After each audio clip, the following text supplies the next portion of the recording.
สบายดีแฟนเพลงทุกคนเนาะตอนนี้ก็ถือว่าเป็นตอนแลงเนาะแต่ว่าส่วนหลายก็สินอนได้แล้วเนาะก็สิมาร้องเพลงนะเป็นร้องเพลงคาราโอเกะเนาะเป็นเพลงของอาณาเอาเองเนาะร้องเพลง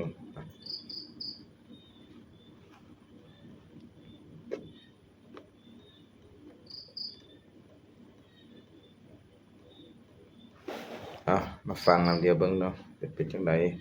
เด้อก็ช่วยอาณาส่งอาณา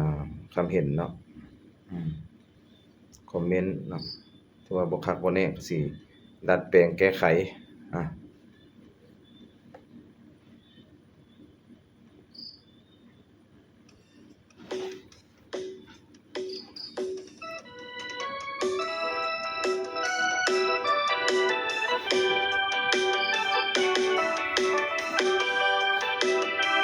เพลงนี้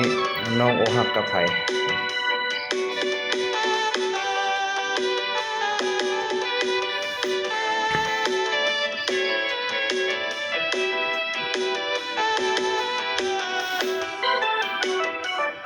เป็นหยังน้องล่ะคือมานั่งเศร้า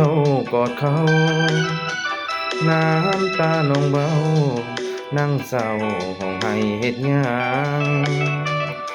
บอกอ้ายได้ดูอกหักกับไผนุ่งเหงาหรือว่าแฟนเจ้าเขาป้าทิ่มปล่อย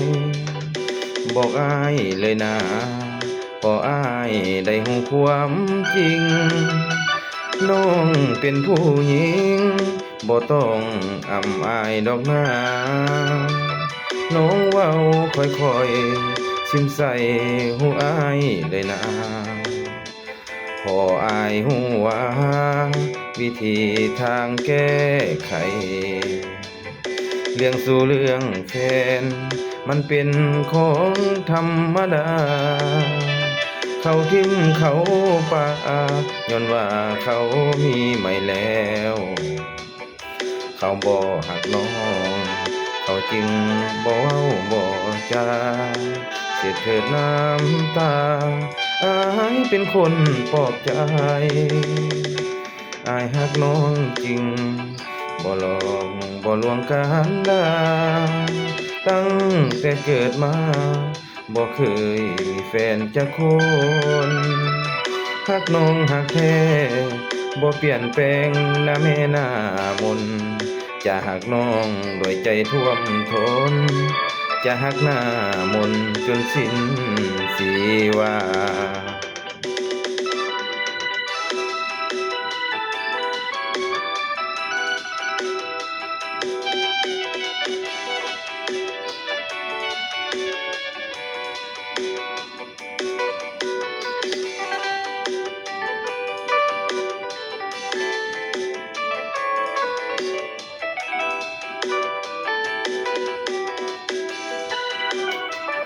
เรื่องสู่เรื่องแฟ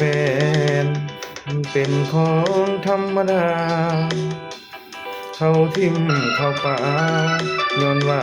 เขามีใหม่แล้วเขาบ่หักน้องเขาจริงบ่เว้าบ่จาสิเถิดน้ำตาอายเป็นคนปลอบใจภายในฮักจริงบ่หลอกบ่ลวงกันดาตั้งแต่เกิดมาบ่เคยมีแฟนจักคนหักน้องหักแท้บ่เปลี่ยนแปลงนะแม่หน้ามนต์จะหักน้องด้วยใจท่วมทนจะหักหน้ามนต์จนสิ้นชีวา